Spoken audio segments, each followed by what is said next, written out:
Hello, everyone. I'm Pharmacist Michael, and today I have Stacy with me, and we are going to talk about her health conditions. And hopefully, you'll enjoy this interview. Hi, Stacy. Thanks for coming. Thank you for having me. Okay, so my first question for you is tell us about your health condition, what happened, and when. In 2015, I had just graduated with my master's in psychology, and I was at a client's house. I worked for the state, and what I did was my job was to keep families together. When DFS would come in, I tried to keep the family connected. So I provided counseling, services like parenting classes, whatever each family needed to keep them together as a unit, to keep them from losing their children. So I was there to keep a safety plan in place. And I had a headache all day, and I just had kind of felt off. And while we were in place signing the safety plan, I lost vision in my eye, and I could see light around, but I just couldn't see straight on. And I had a massive headache, and the world just kind of slowed. And what I mean, it just, everything just kind of slowed way down. And I told him, I said, listen, I need y'all to sign this because I'm not quite sure, but I think I might be having a stroke. And so they signed it, and I went and got in the car, and I called my boss, and I said, Artie, I think I might be having a stroke. And he was like, oh my goodness, you need to call an ambulance. And I was like, no, the hospital's not that far away. I'll just drive. And he was like, Stacy, no, just call an ambulance. And I was like, no, I got this. How I got to the hospital, I don't know, but I made it to the hospital. Oh, And I wow. walked in, and by this time I couldn't talk. I was trying to form things, so I just opened up my wallet and I laid it there on the counter. And they figured out kind of what was going on. I said, I think I'm having a stroke, but my mouth wasn't working at this point. And they brought a wheelchair around, and they put me in it, and the nurse said, don't panic. Never say don't panic to somebody, but they said, don't panic. Things are going to go very fast. And I don't remember anything, but for 2 weeks I was in ICU. They said I had another stroke that night. And then I was in rehab for another 2 weeks. That brings to the end of that month, and they had to airlift me to another hospital because I had 99% blockage, and they had to do what's called a carotidectomy. I call it a roto-rooter, where they had to completely clean out the carotid artery because it was 99% blocked, and that was throwing clots. That was throwing clots, which caused me to have the stroke. Did you have any pain in your neck before that point? Nothing. No high blood pressure. I had no warning signs whatsoever. Wow, just a headache. Yep. Yep. So, what happened when you got out of the hospital? I went home. There was some adjustment issue. It took me about 3 months to recover. They held my job. I went back to work. I had a stroke that day. They had to air flight me to Springfield, and it took another recovery. They discovered that I had a vascular disease. They sent everything to the Mayo Clinic because I was such an unusual case. I was young. I will be 55 in November. So it was very unusual for somebody so young, because this was Right. 2015.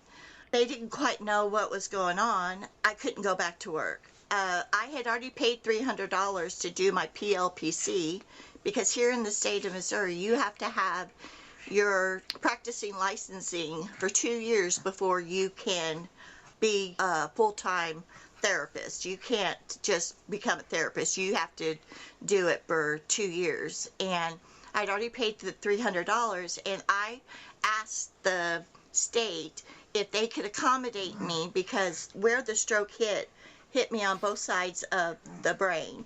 So I had short-term memory. I knew what I wanted to say, but I couldn't get it to come out. And I still struggle with that today. I had left-sided weakness. The ends of my fingers tingle. I have to make sure that when I stand, I feel the floor, because if I get too big of a hurry, I will fall because there's no floor. It's like I just Did you go through do rehab? what? Rehabilitation? Twice. I had to learn to swallow. I had to talk, walk. I had a rollator, one of those on wheels. I still have it. In 2019, they kept watching me. I take a small pharmacy every single day. I take a blood thinner. I take blood pressure medication, because now I have a whole series of issues that I never had before. I was doing a routine test in 2019. They wanted to go through my arm and take a picture. They woke me up to say that they needed to do a stent.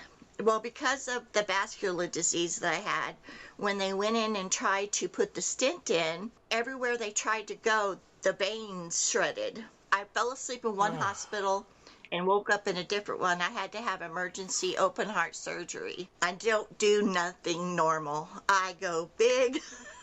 I don't do anything normal. Wow. And to give you an example, when I went through rehab for the heart, that bicycle that you do with your hand, I made one rotation. I dislodged my sternum and I couldn't finish rehab. So, yeah. How long did you have your job before this happened to you? I started interning with them, so a little over 2 years. Okay, so you went to college, I you got your started degree. with the internship, and then I came on full time. And then 2 years later, you had a stroke. They thought you were better. You went back to work. The first day you were back to work, you had another stroke. You ended up having to have open heart surgery. How has all of this changed your life? Well, to keep me from going into a nursing home, I have 4 children. And my 2 youngest ones, my older ones are there. They don't live anywhere close. My youngest daughter was just barely out of high school, because she graduated in 2015 when this happened. And they wanted to put me in a nursing home. And my daughter said no. And so she got a place and she moved me in with her. And they, instead of putting me in a bedroom, they put me I'm in the dining room, because I kept having TIAs. I still to this day will have a TIA. In fact, they found out we have 4 arteries in our neck. We have 2 in the front and we have 2 in the back. And I have a complete blockage in the one in the back that was still throwing clots, and it's 100% blocked, that they can't go in and do anything with, because it's just too dangerous. It would go straight to my brain. So it's not harming me. It's not doing anything. So they're just going to leave it as is. My problem is that the main artery that goes up into the brain, it's too small. I had to make some adjustments because I've always been the caregiver. I've always been the one that provided. They took away my driver's license, so I felt like that my independence, I'm going to try not to get emotional. I had to it's okay.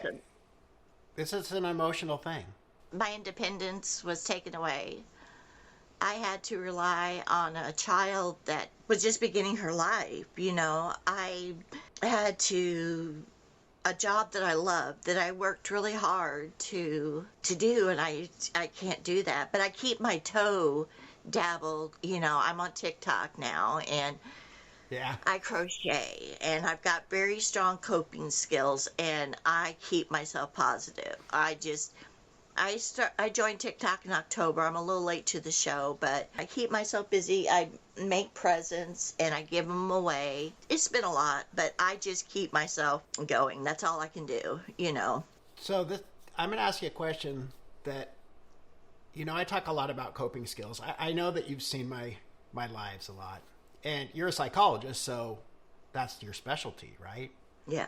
What do you think would have happened to you if you didn't have any coping skills and this would have happened? To be honest, To be honest. I probably would have been in the psych. I probably would have, if I did not know the things that I know, I probably honestly I wouldn't be here because I did not want to be a burden to my children. That was my biggest struggle and I thought about it. I'll be perfectly honest. I thought about it because I didn't want my kids. They had their whole lives ahead of them. I did not want to be the burden for them. That's an awful lot to take care of their mom. I was always the person that took care of them. That's not their job to take care of me. But that was your daughter's choice. I know. They could have put you in a nursing home and she chose to take care of you, which I think is wonderful. I think that's wonderful. Yeah. And as you probably know, she probably gets some gratification from doing that too. Sometimes when we take care of somebody else, it makes us feel good. Yeah. So I don't think that's, and it's not, do you still live with her? Yeah. Okay. So you're getting the support from her that you need. And you seem like you're doing good, at least right at this moment. Yeah. Right? Yeah. And you use TikTok as one of your outlets. Yeah. I listen to podcasts. I listen to audiobooks while I crochet. I watch Netflix. I watch, I don't know if you've seen my page, but my profile is the Crazy Crochet Lady. I have I've seen it. I have a very sarcastic but funny, sense of humor. I use it for crochet, but I also use it as mental health outlet, so I promote and then, I do it for fun too. So that's another outlet for me. And I just joined in October. I'm a little late to the show, but, I have found that as I have made some really great friends. The majority of my friends are LBG. I call them my rainbow family. Yes. For a reason. I'm like their mom. I just, and I am a support, and they are a support to me. I'm like the adoptive mom, and that I get a great joy out of that. It fulfills the part of me that I feel like I kind of lost. Right. Yeah. So, what coping skills have helped you the most through all this? Keeping busy, being positive. And how do you stay positive? I don't dwell on the negative. I try to keep the positive going, because if I dwell on what I lost, if I dwell on what I took away from my children, if I dwell on the burden that I put on my kids, then that doesn't get me anywhere, Exactly. So I dwell on keeping myself busy. Plus, I dabble in psychology. I keep myself busy in there. Okay, that's awesome.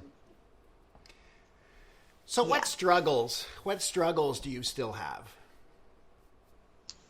Health-wise or mental health-wise? Both. Either. Physically, Both. Well, physically, I have migraines, debilitating migraines. I have to see a neurologist all the time. I have to see a cardiologist. I have an aneurysm in my heart. They're keeping an eye on. I've got stenosis, kidney stenosis. I've got the blood pressure issue. So there's still that we have to keep on top of. I have seasonal depression. But I keep busy, so I struggle with I get the migraines. They're not as bad because they put me on Topamax, and I'm on this new Ubrelvy, which has been amazing. So I take the Topamax at night, and then the Ubrelvy, I know now when it starts because I get these stardust. So when it starts coming in, if I take it immediately, and if I can go to sleep, I can stop it. And so that's been a big help. Did you have any problems get your insurance to cover for that? No, because I have Good. well care. I have Okay, well that's good. care on top of Medicare. Okay, good. That's good. So seasonal depression, it's that because you live in Missouri and it snows and it's cold, and I'm assuming it's a winter time that when you get depressed. Yes, But yes, you have a good football team to watch. yes, yes. And I'm here to tell you that I have been a Chiefs fan since I was a kid. I That's was never awesome. a fair weather fan. Now all these people have jumped on the Oh bandwagon. yeah. Yeah, Yep. You got the best quarterback, you got the best team, and yeah. And I was there everybody's through a thick and thin. And I've never got to that's go to good. a Chiefs game. I would love to be able to go to a Chiefs game, and I've never been able to go. So yeah, Well, don't even get me started on that. maybe somebody will see this video and take you to a Chiefs game, I hope. right? Maybe. I would love that. I would lose my mind. Okay, so what advice would you give to somebody who had a similar thing happen to you, that lost their independence, that may have had a medical issue out of nowhere, that can't work anymore? What advice would you give them to get them through it? Not to give up. That there is a light. I know it sounds so cliche. That is going to be overwhelming at first. And it is going to feel like you're not going to get through it. But you are. You are going to get through it. And you're stronger than you ever thought that you were. If you thought that you were strong before, when you get on the other side, you look back and you're like, how did I? And rely on your family. That's what they're there for. If you've got a great support system, don't be ashamed or embarrassed or anything like that. They're there. Let them help you. Don't be too proud. Don't be embarrassed. Let them help you. That's great advice. And learn coping skills Yes. before you need them. You're really And don't, fortunate because you did that because that's part of your schooling. But yeah, most people do not do that. They think no. everything's going to be And okay, and you never know. And there are resources. There are more resources than you can imagine out there to help you, especially mental health. Don't be Yep. embarrassed or ashamed to ask for help because it's there. That's what it's there Yes. for. It now people are talking more and more about it. There's more Yep. resources available. Ask for help. It's there. It's there. Yeah, never be ashamed of getting help for a mental health No. disorder because it's really no different than any other physical Yeah. disorder. It's just a different organ. That's what I always say. It's your brain and not your heart or your livers or your kidneys or your lungs. It's just or diabetes. So I had PTSD because everything happened to me when I fell asleep. yep. Every time I went to sleep, something had happened. So I was scared to go to sleep. I had insomnia so bad that because I was scared to fall asleep, I just knew that if I fell asleep, I lost 2 weeks. I lost weeks of my life. I Right. didn't know which end was up. So I was Hmm. scared, very scared, for a long time. So yeah, just it's going to be okay. That's all I can say. It will be okay. Is there any silver lining? Another cliche, but this is an important question. Is there any silver lining to any of this that you can think of? I'm a survivor. I survived things that a lot of people didn't. I survived 2 strokes. I survived 3 strokes. I survived open heart surgery.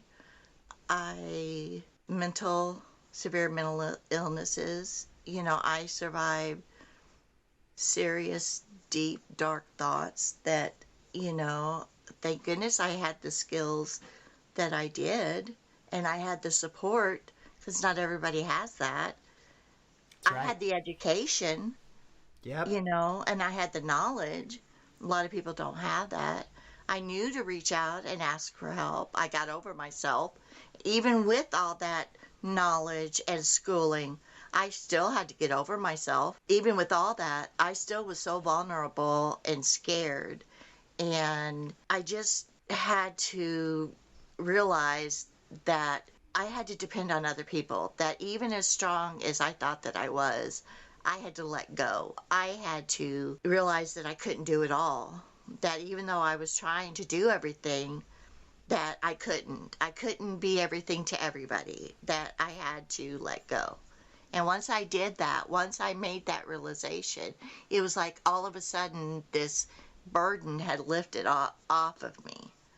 And that was my start over moment. That was when I was able to breathe because I didn't realize how much I was carrying, how much guilt, how much everything that I was carrying.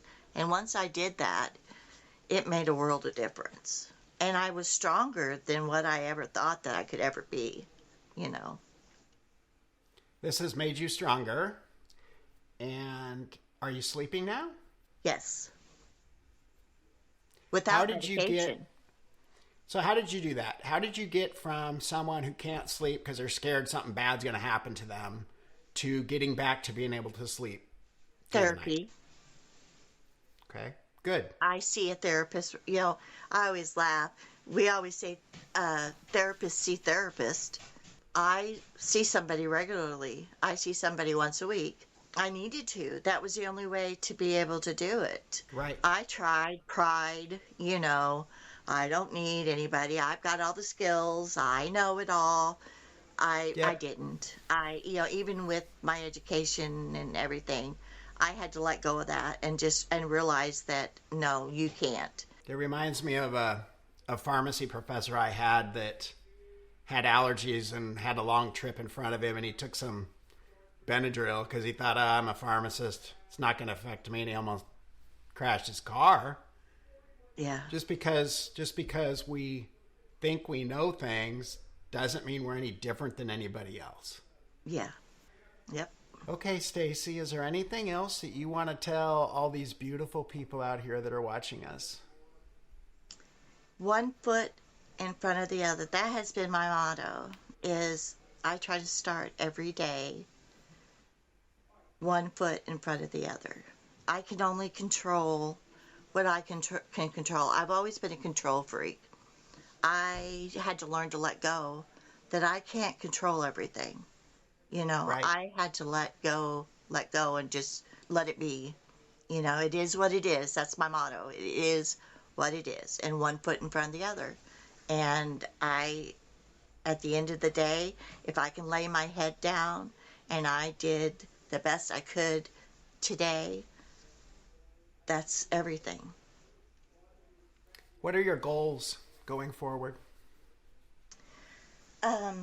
I have a website that I exchanged. I've made some really great friends on TikTok. I exchanged a Afghan, and he designed a website for me, Crazy Crochet Lady. And in fact, we're meeting on Thursday. He designed my website for me, and I am going to be putting up some of my creations up on the website. Wonderful. And That's awesome. and to continue on TikTok, I keep growing. I don't know how. Yep. People find me, I don't think I'm that entertaining, but somehow people are enjoying whatever it is I'm doing. So Yes. I'm just going to And that's all continue that to do matters. that. That's what matters. It Yeah. doesn't really matter. The one thing that I've learned the most about social media is it's not what you think will work. It's what your followers think will work, right? Yeah. You have to learn to put out content directed towards your audience. And if you can do that, because we don't know what they want to see until we try different things and see what works, right? Oh, I know. I'm from this little tiny town in Missouri. a backcountry little town in Missouri, and I have almost 10,000 followers. I mean, who would have thought? And I just started in October. I'm like, That's pretty what? good. What? Yeah. That's awesome. You're doing good. Yeah, and I'm on a podcast. Who would have thought? I've never done anything like that in my life. Yep. Well, thank That's you so good. much for having me on your podcast. I would have never Thanks thought for to do coming. a podcast in my life. You did good. You did good. And I think a Thank lot of you. people are going to learn something from you. I really do. Okay, I hope so. You know, if people Yes. can learn and get something from it, I hope so. You know, I hope nobody goes through, I would not wish that on anybody. But, if somebody can learn and, take a little bit of what I went through and what I survived, then I hope that, And if somebody wants to talk to you, where would they find you? TikTok, message me, or they can, send me a message, or they can email me. Crazy Crochet Lady.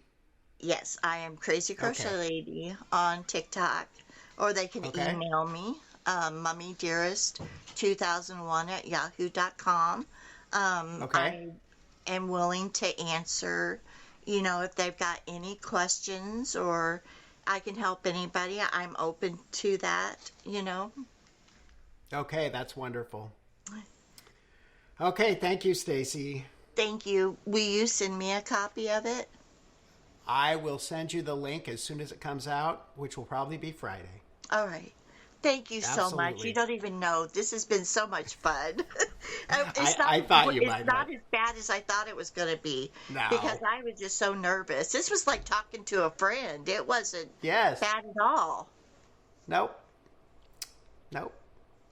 Thank Okay, you. Stacy, thank you. Thank All you. right. Bye. Have a good day. You Bye. too. Thank you. Bye. Thanks for watching, everybody. I hope you have a great day. And just always remember, be happy, be healthy, and learn your coping skills before you need them.